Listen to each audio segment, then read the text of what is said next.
Hello YouTube, but this is Ben Gessel. So I might make a few more videos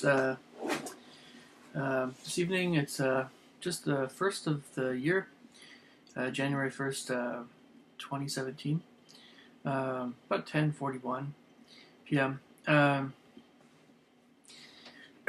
So there's a lot of different subjects that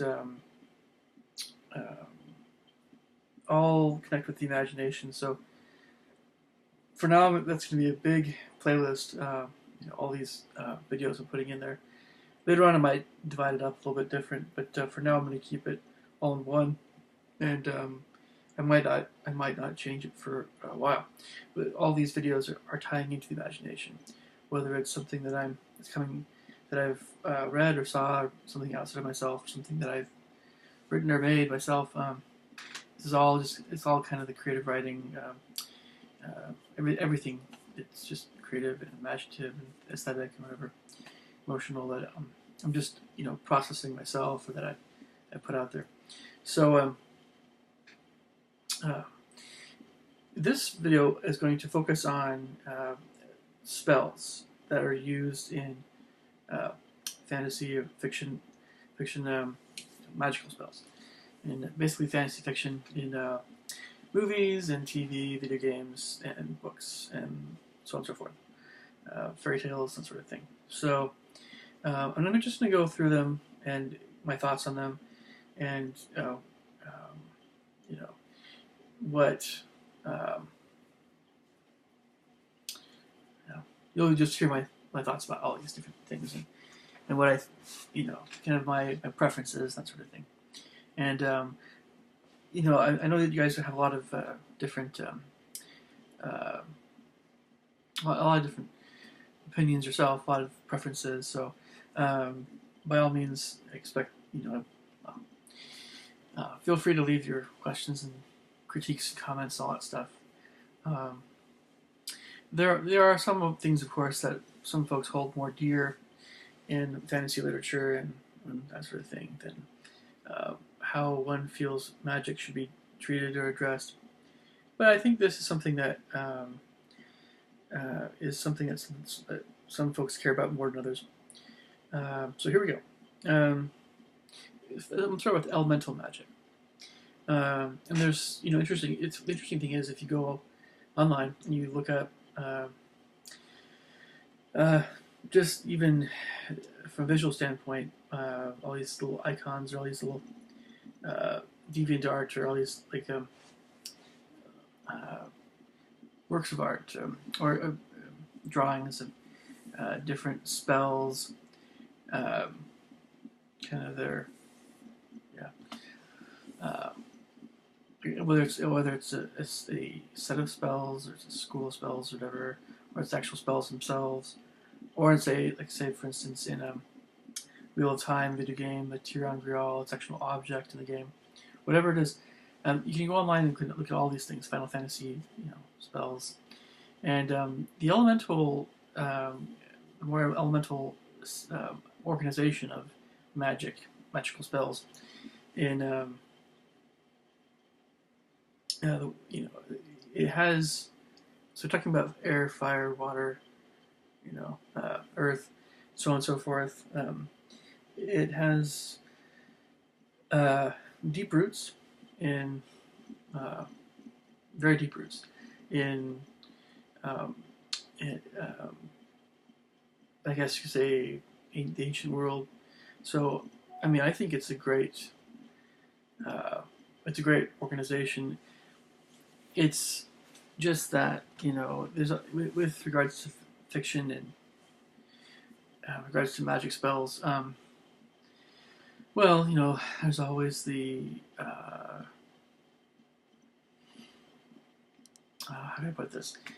Interaction with real magic that's gone on in the world. Some people don't believe that exists, but it's always, so what actually has transpired, in the past, ancient world, and maybe the subject touches on religious things or spirit, your power, anything that's supernatural, anything regarding unusual powers, that sort of thing. So there's real magic of the ancient world, medieval world, so on and so forth, and then all the stuff you hear about these days with real magic. There's all that kind of how it plays in with these things, as well as like the Merlin stuff and all the fairy tales and. But yeah, so I guess what I'm trying to say is that for various reasons, the elemental organization of magic by elements, does make a lot of sense, and so I like that approach a lot of times. Um, you'll see that there's some very different organizations in a bit, and a lot of folks when they're writing books involving magic spells or whatever they're doing creatively involving setting up a system of magic, a lot of folks want to include more than one organization of spells, and sometimes that can be a little tricky. So on a scale of 1 to 10, I would view the elemental setup, and then I'm sure there's other elements that a lot of folks will add in, other than the basic four, these cardinal elements. But I would give that a solid 8 or 9. Maybe it's not the perfect system of spells, but it's really great. I mean, Wheel of Time, Robert Jordan. There's a ton of different games and books that use elemental systems.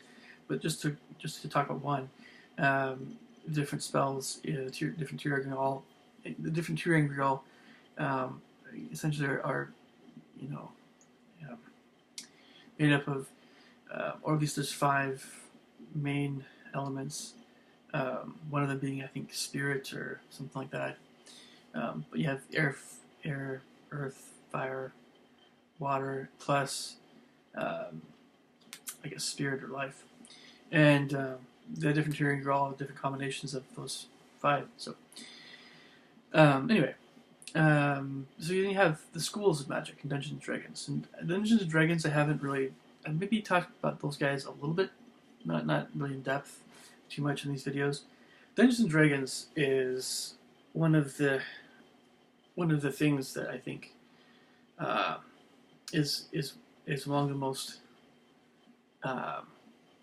in our recent times, 1970s, 80s, 90s, and 2000s, 2010s, anything post Tolkien involving spells and monsters and adventures. Dungeons and Dragons is, everyone knows it's huge. Gary, I can't remember how to pronounce his last name. It's Gary Gygax. One of the two. I always mispronounce his last name, but he's awesome. I love Gary, I really do. Everything you know about him, he's awesome guy. But it's a whole system that is has been really thought out and mulled over and changed over time and a little bit, these different editions, and so a lot of calculation goes into whether it's a video game. It's based on Dungeons and Dragons, or it's the actual board games. It's something that I feel like I don't want to tamper with too much, because when you have your own system, I mean, there's the dice system is just awesome. They use, but it can be very time consuming. So I love how it works, but it can also take a lot of time away from my campaign, of course. But so I'd be a dungeon master. I want to just skip all that and just say, okay, this is what happened. Just make it easy for everyone. But a lot of folks don't want. They want to roll the dice. So I would be a merciful dungeon master, of course. So that's why I would. But anyway, so you have in Dungeons and Dragons, you have alteration, abjuration, necromancy, illusion, conjuration, evocation,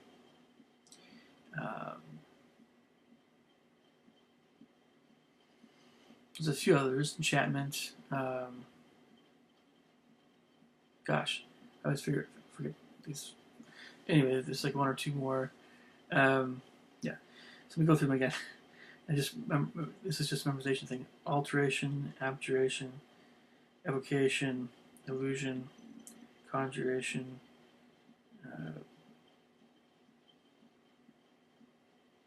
necromancy. Um, anyway, I can't remember them all. But there's at least nine schools.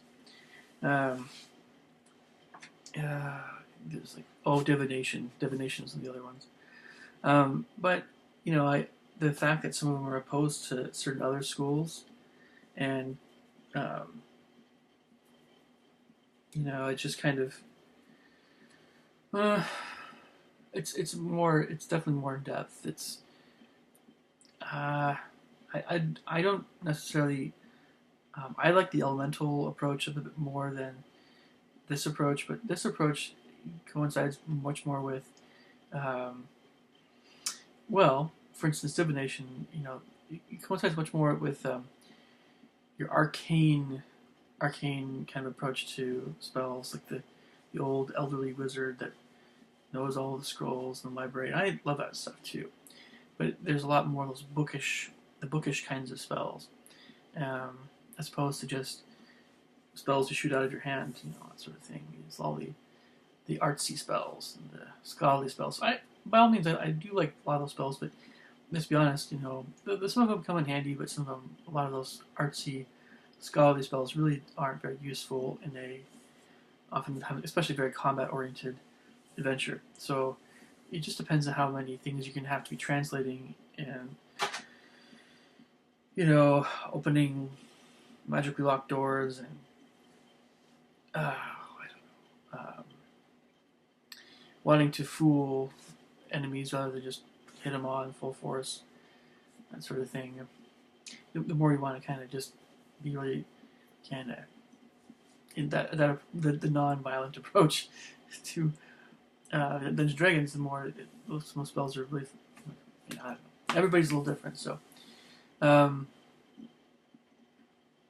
I would only give really that kind of approach, the Dungeons and Dragons approach to spells. I'd only give it at most an 8. Whereas the elemental approach, I give it a 9, really more like that. Just because in Dungeons and Dragons, you have hundreds, maybe even thousands of spells at this point. And gosh, I mean, you don't really need that many spells. We all like powerful spells. Of course, that's one of the appealing things about getting more powerful in a game, or a Dungeons and Dragons board game or whatever. We love the idea of the character progressing and getting more powerful and getting all these spells that can just do huge amounts of damage or can resurrect people.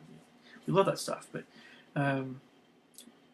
what we love the variety of spells perhaps that might be offered in Dungeons and Dragons, and the complexity of it all, how it ties into schools of magic. I mean, actual schools like studying and all that good stuff. Like maybe touching on the Harry Potter thing, but what so we like the number of spells, but we don't always realize that we really won't even use probably 1/6 of those spells. Vast majority of those spells we just won't use.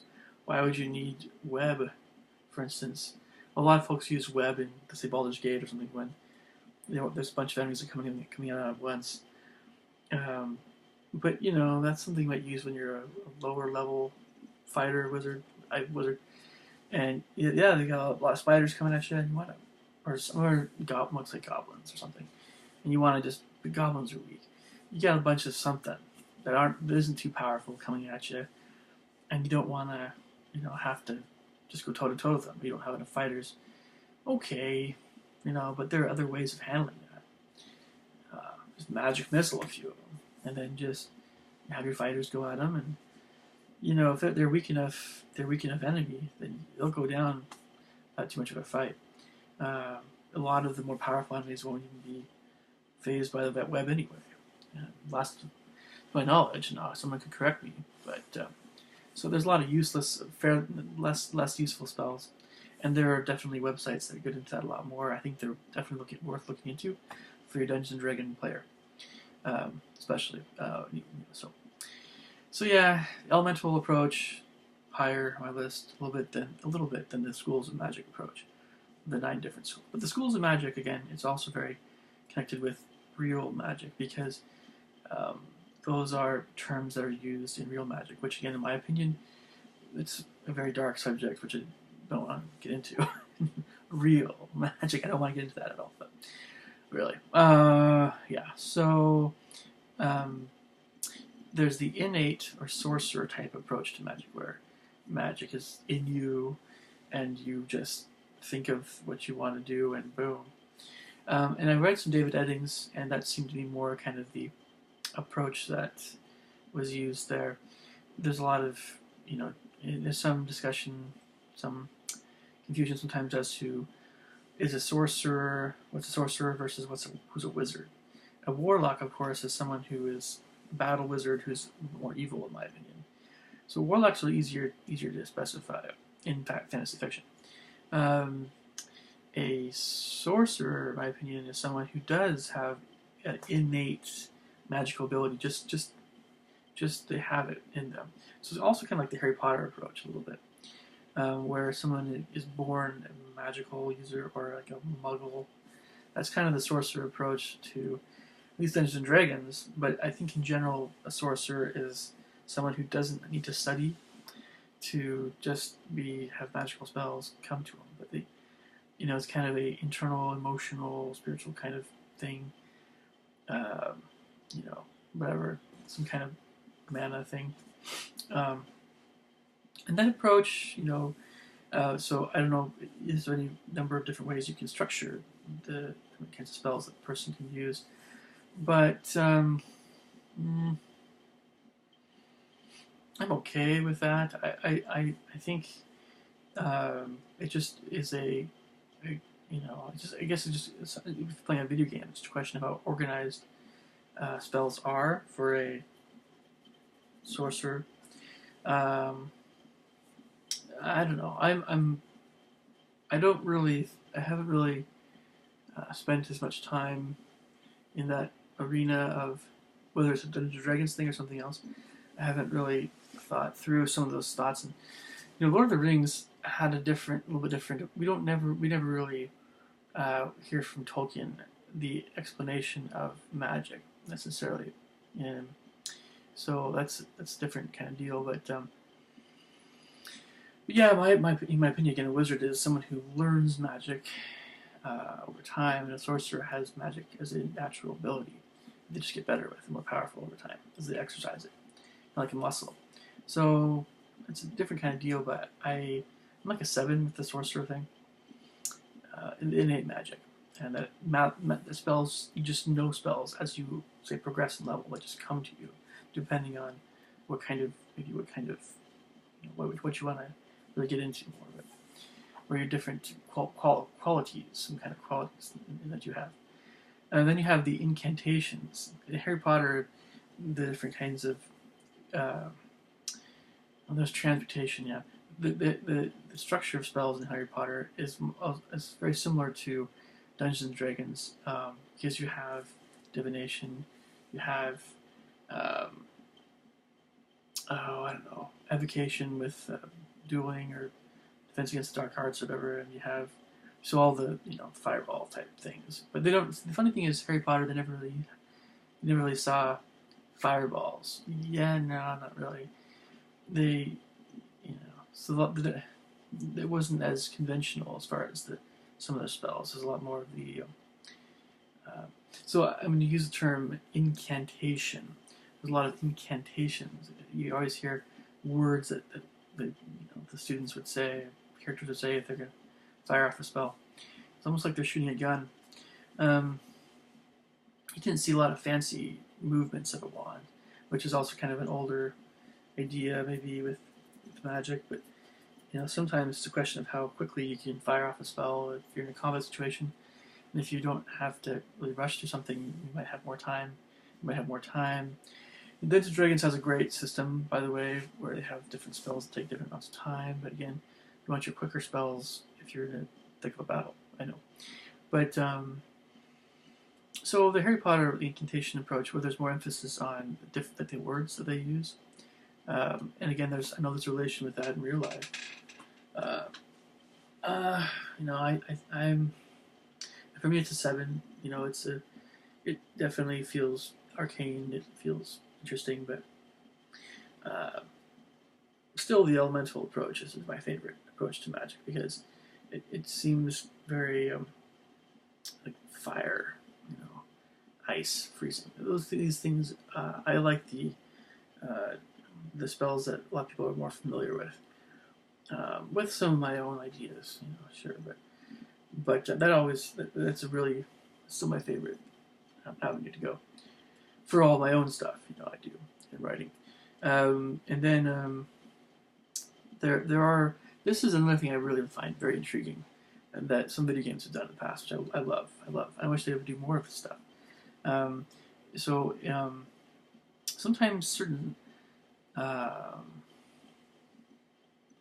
don't know if it's necessarily spells, but there's certain effects, things that happen in, say, a point-and-click adventure game like Legend of Grandia, when you give someone something, or when you do something, use a certain object you have in a certain way, or is there some kind of connection with color?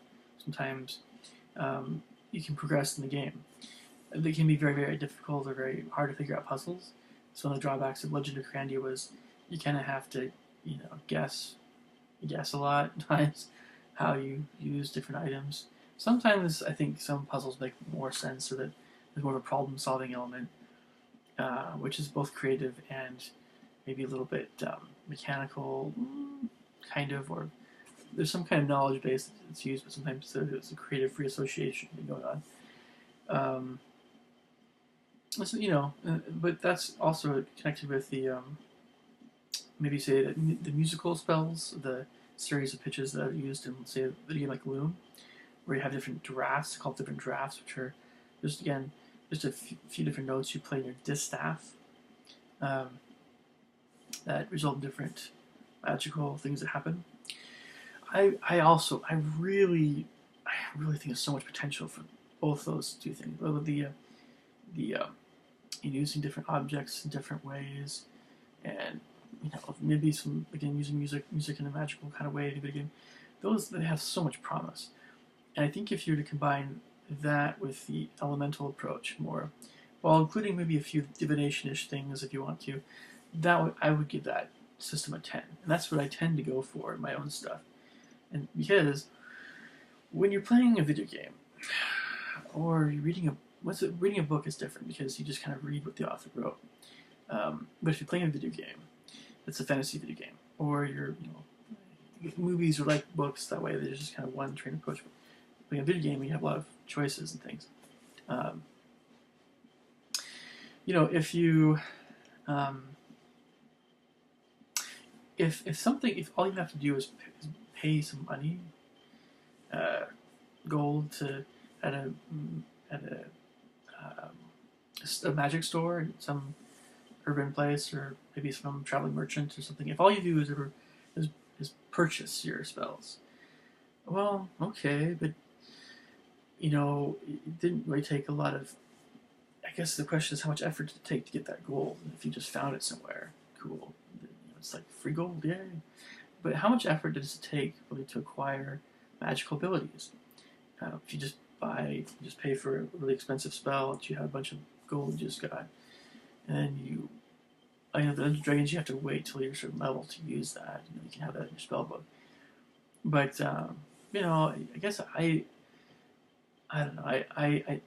I'm more of the opinion that some things in this arena, in fantasy, it's better to have someone really think about something very, a little bit, have the harder spells, harder to have some puzzle or quest, more puzzle maybe, sometimes either a minor quest or puzzle to figure out how to learn certain more difficult spells,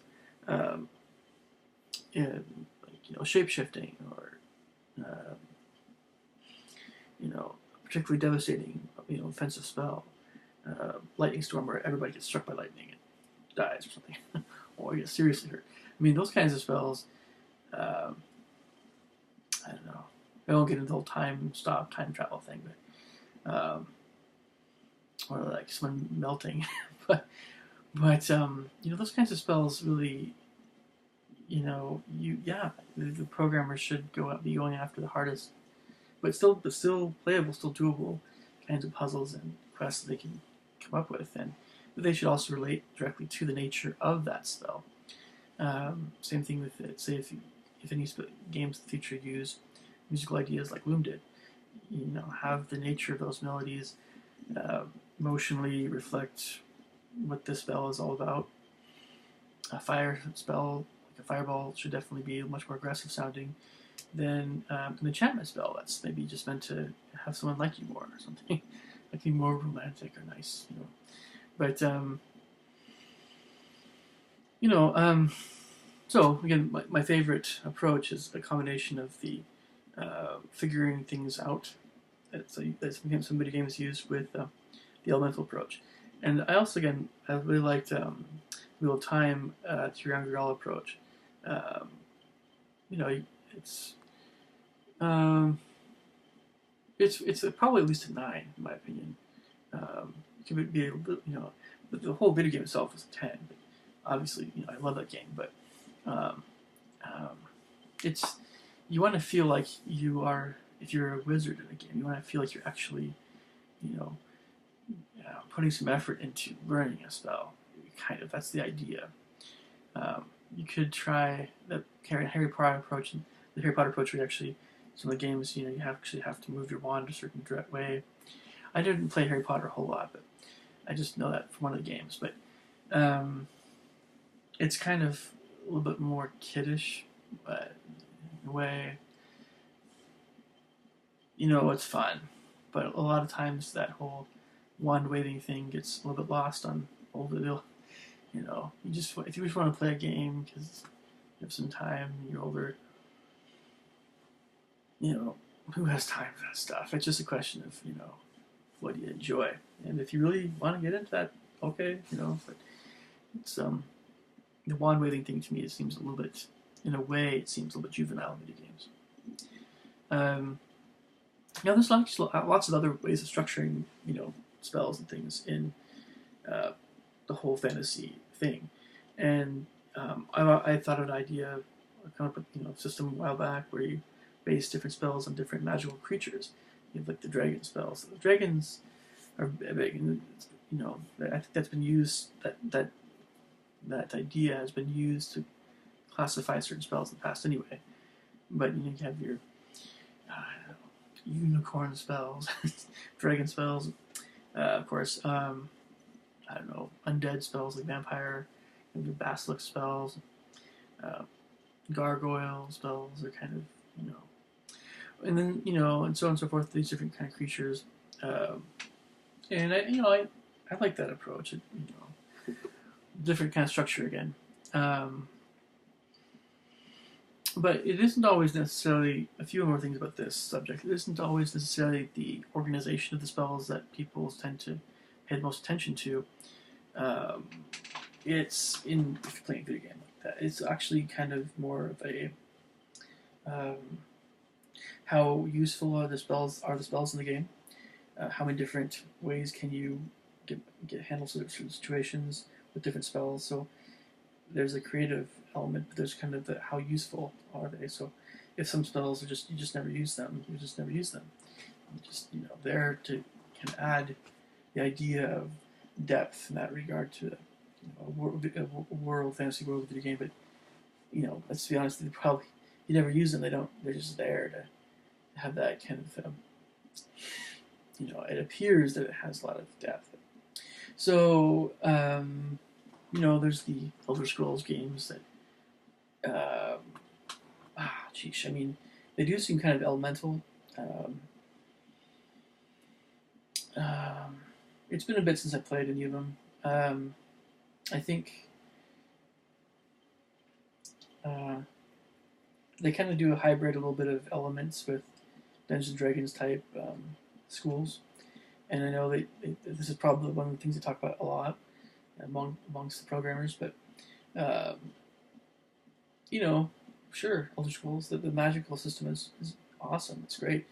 There's like the astrology kind of thing with when you're starting out, what qualities you're going to have, your race and everything. So they really go into a lot of detail with all those areas, and that's great. The question is, it's kind of like being able to custom design your own character, what he looks like.